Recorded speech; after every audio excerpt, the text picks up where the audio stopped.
నమస్తే, సంగీత కిచెన్కి స్వాగతం.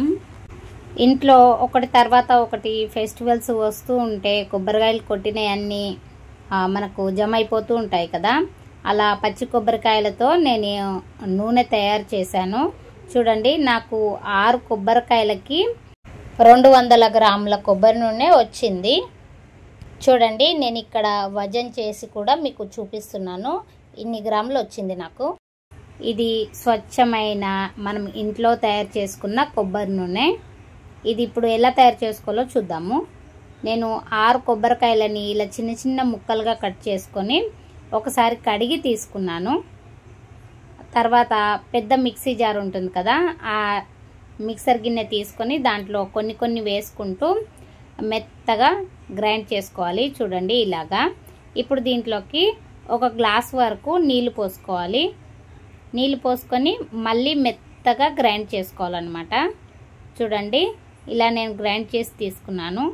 ఇప్పుడు ఒక బగోన్ పైన ఒక స్ట్రైనర్ పెట్టుకొని దానిపైన కాటన్ క్లాత్ వేసుకొని దాంట్లోకి ఈ గ్రైండ్ చేసుకున్నదంతా పోసేసుకోవాలి. ఇప్పుడు దీంట్లో నుండి మనకి కొబ్బరి పాలు సపరేట్ అవుతాయి. చూడండి, ఇలాగా మనం కొబ్బరి పాలని సపరేట్ చేసుకోవాలన్నమాట. ఇలాగే నేను గట్టిగా పిండి చూపిస్తున్నాను. చూడండి, ఇలా మనము కొబ్బరి పాలని సపరేట్ చేసుకోవాలి. కొబ్బరి పాలు సపరేట్ చేసిన తర్వాత ఇలా పిప్పి ఉండిపోతుంది కదా, దాన్ని ఇంకొకసారి గ్రైండ్ చేసుకుంటే ఇంకా కొంచెం కొబ్బరి పాలు వస్తాయి. నేను ఇది మిక్సీ జార్లో వేసుకొని ఇంకా కొన్ని కొబ్బరి ముక్కలు కూడా వేసుకొని రెండింటిని కలిపి గ్రైండ్ చేసుకుంటున్నాను. ఇది కూడా గ్రైండ్ చేసుకున్న తర్వాత మళ్ళీ 1 గ్లాస్ అన్ని నీళ్లు పోసుకొని గ్రైండ్ చేసుకొని ఇప్పుడు క్లాత్లో వేసి కొబ్బరి పాలని సపరేట్ చేసుకుందాము.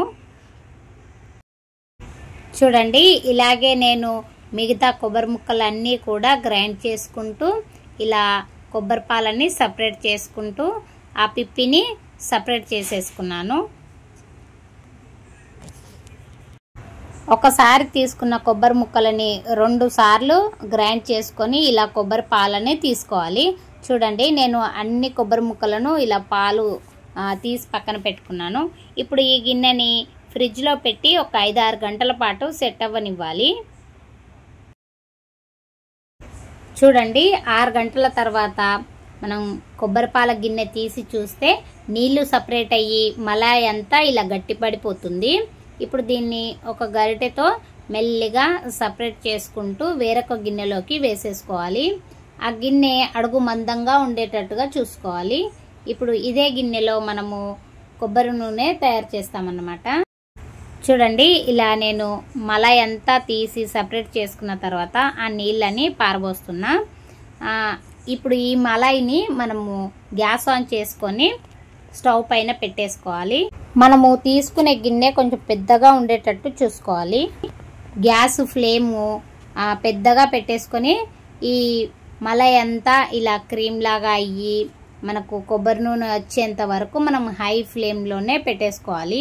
ఎలా అయితే మనము నెయ్యి తయారు చేసుకుంటామో అలాగే ఇప్పుడు ఈ కొబ్బరి పాల క్రీమ్ ఉంది కదా, ఈ క్రీమ్ని కూడా కరిగించుకొని కొబ్బరి నూనె తయారయ్యేంత వరకు మనం కాచుకోవాలి.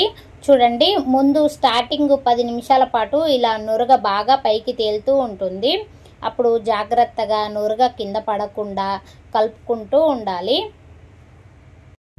మనము హై ఫ్లేమ్లో పెట్టుకుంటాం కాబట్టి ముందుగా 10 నిమిషాల పాటు ఇలా నురగ బాగా వస్తుంది. 10 నిమిషాల తర్వాత చూడండి, నూనె సపరేట్ అవ్వడం స్టార్ట్ అయ్యింది.